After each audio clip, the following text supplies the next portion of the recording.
ज्योतिष शास्त्र अनुसार आम हातर आंगुठी जदि शंख चिन्ह किंबा चक्र चिन्ह अच्छी तेबे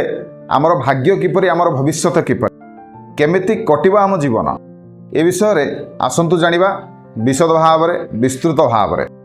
नमस्कार, मो मनोज दास स्वागत आपण मानकु आजिकार ए भिडियो रे। तेबे जेउ मानक हाथ में शंख चिन्ह थाए किंबा चक्र चिन्ह थाए माने ये भली चिन्ह सब जदि थाए तेबे आपणकर भाग्य किपरि आपणकर भविष्यत किपरि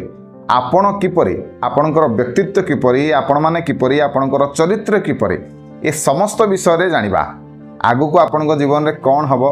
किपरि घटिबो आपणक जीवन रे सब किछि घटना ए समस्त विषय रे जानिबा। वीडियोटी को शेष पर्यंत देखन। हस्तरेखा विज्ञान अनुसार आपणकर जीवन रे उन्नति हेबो कि नाही, उन्नति हेले किभली उन्नति हेबो, केउ दिगरे आपणकर उन्नति हेबो। जदि आपणक हाथ में शंख चिन्ह किंबा चक्र चिन्ह रही तेबे आपणकर भल हबो ना खराब हबो, यह आपणक पई शुभदायक ना यह आपणक पई अशुभदायक, ये वीडियो माध्यम रे आमे माने चर्चा करिबा। आपण मानकर हाथ में जदि ये भली चिन्ह रही तेबे यह शंख चिन्ह कहा जिवो, आउ जदि आपणक हाथ में ये भली चिन्ह सब रही तेबे यह चक्र चिन्ह बोली कहा जाए। तेबे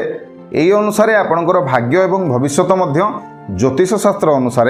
निर्णय करा जाइछे। जदि आपणकर डाहाण हाथर ए मध्यमा आंगुठी रे शंख चिन्ह थाए एवं आपणकर बुढ़ा आंगुठी रे जदि चक्र चिन्ह थाए अथवा ये समस्त आंगुठी रे मध्यमा आंगुठी को छाड़ी जदि चक्र चिन्ह थाए तेबे यह बहुत शुभ लक्षण। एहीपरि लोक माने ऐश्वर्य लाभ करती जीवन रे राज पद प्राप्ति हुए सेमानंकु। जदि आपणक हाथ में शंख चिन्ह रही एवं आपणक हाथ में थिबा शंख चिन्हर संख्या 1 हुए तेबे सहीपरि व्यक्ति माने निर्धनी होती, सबुबले धनर समस्या सेमानक पाखरे देखा दिए। एहीपरि व्यक्ति माने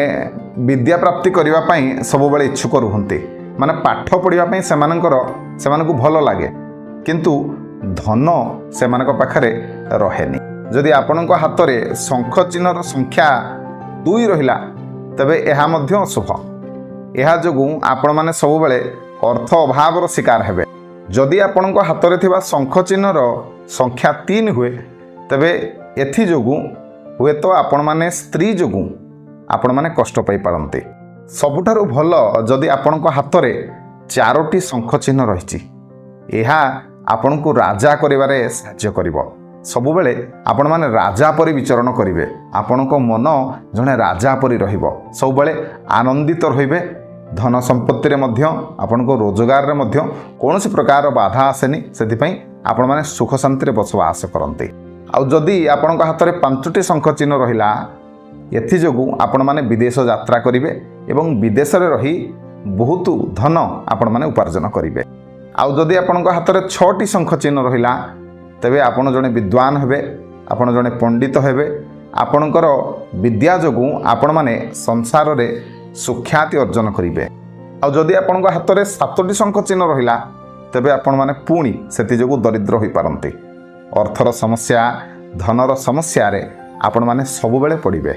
पुणी जदि आपणक हाथ में थिबा शंख चिन्हर संख्या 8 हुए तेबे एहा शुभ आपणक पई। एथि जोगु आपण माने सुख शांति रे बसवास करिवे, कौनसी प्रकार विशेष प्रकार असुविधा आपणक जीवन रे परिलक्षित हेबो नाही। आपणक हाथ में थिबा शंख चिन्हर संख्या जदि 9 हुए तेबे एथि जोगु कोउठना कोउठी आपण माने हुए तो नपुंसकतार शिकार होई पारंती, संतानहीन होई पारंती आपण। आउ जदि आपणक हाथ में 10टी शंख चिन्ह रहिला तेबे एहा मध्य आपणकु राजा कराए नचेत जोगी मध्य कराए। तेबे सेहीपरि एबे आसंतु जानिबा चक्र चिन्ह विषय रे। जदि आपणक हाथ में चक्र चिन्ह अछि तेबे एहा मध्य शुभ लक्षण। तेबे केउ स्थान रे केतोटी चक्र चिन्ह आपणकर जदि हाथ में रहिछि तेबे एहा आपणक पई शुभ, आसंतु जानिबा। जदि आपणक हाथ में गोटिए चक्र चिन्ह थाए तेबे एपरि व्यक्ति माने चतुर होइथांती, बुद्धिमान होइथांती। एपरि व्यक्ति माने प्रत्येक क्षेत्र रे निज बुद्धि जोगु निज विवेक जोगु निजर चतुरपणिया जोगु सम्मानित होइथांती, प्रशंसित होइथांती एवं सबुबेले मध्य निजे लाभ रे रहिथांती। जदि आपणक हाथ में 2टी चक्र चिन्ह हुए तेबे आपण माने सुंदर होइथांती। एमानंकु सबुबेले सजे ही रहिबाकु भल लागे, परिष्कार परिच्छन्न रहिबाकु एमानंकु भल लागे। एहीपरि व्यक्ति माने साधारणतः भाव में कला क्षेत्र में कार्य करते जदि आपण हाथ में चक्र चिन्ह रही तेबे एथिजोगु आपण माने विलास व्यसन रे दिन बितेबे जहाँ भी रोजगार करेंगे अर्थ निश्चिंत भाव में आपको प्राप्ति हेब से कौन असुविधा ना किंतु आपण माने सब बेले विलास व्यसन रे दिन बितेबे कोटना कोटी अजथारे आपणकर अधिक खर्च हम जदि आपण हाथ में 4टी चक्र चिन्ह रही एथिजोगु आपण माने दरिद्र हो पारती अर्थ भाव आपण जीवन में प्राय समय आपण माने अनुभव करेंगे 5टी जदि आपण हाथ में चक्र चिन्ह रहिला तबे एथिजोगु आपण माने ज्ञानी हेबे अनेक विद्या आपण हासिल करेंगे निजर ये विद्या ये शिक्षा आपण माने समाज कल्याण क्षेत्र में काम करेंगे एवं समाज में मध्य प्रशंसित हेबे एवं उच्च पदपदवी रे स्थानित हेबे सेहीपरि आपण हाथ में थिबा चक्र चिन्हर संख्या जदि 6 हुए तबे सेथिजोगु आपण माने चतुर होइथांती आपण माने बुद्धिमान होइथांती निजर कौशल बल रे आपण माने जगत को जानि पारिथांती जदि आपण हाथ में 7टी चक्र चिन्ह रहिला तेबे आपण माने बण रे समय व्यतीत करने को परिवेश सहित समय व्यतीत करने को आपको भल लगे कहवाक गले यहपरी व्यक्ति माने परिवेशवित होती कहवाक गले जंगल सहित एमाने कोठना कोठी जड़ित रुहंती परिवेश सुरक्षा हो गछ लगेवा हो यहपरी काम रे एमाने सब लगी रुहंती सेहीपरि आपण हाथ में जदि 8टी चक्र चिन्ह रहिला आपण माने सेति जोगु दरिद्र हो पारंती जदि आपण हाथ में थिबा चक्र चिन्हर संख्या 9 हुए तेबे आपण माने राजनीति क्षेत्र में आपणकर सुनाम अर्जन करेंगे कहवाक गले आपण माने शासन गादी रे बसिबे आपणक कथा समाज रे हो आपणकर परिवार रे हो आपणकर गाँ रे हो आपणक कथा निश्चिंत भाव में कार्यकारी हब आपण जने महान व्यक्तित्व हो बाहरिबे जदि आपणकर हाथ में थिबा चक्र चिन्हर संख्या 10 हुए तेबे आपण जने सेवक हेबे माने मनुष्य मानकर सेवा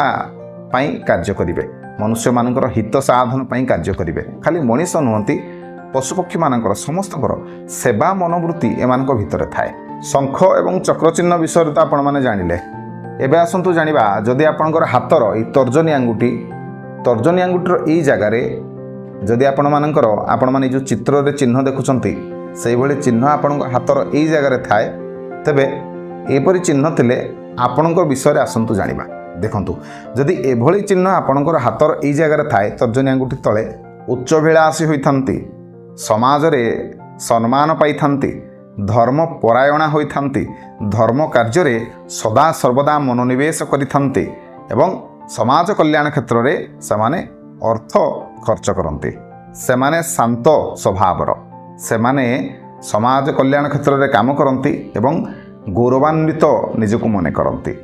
ये जो चित्र देखुचंती एभरी चित्र जदि आपणकर ये मध्यम आंगुठीर ए तले ए जगार जदि रहिला तबे एथि जोगु आपण माने धीर एवं स्थिर स्वभावर व्यक्तित्व एहीपरि व्यक्ति माने दार्शनिक होइथांते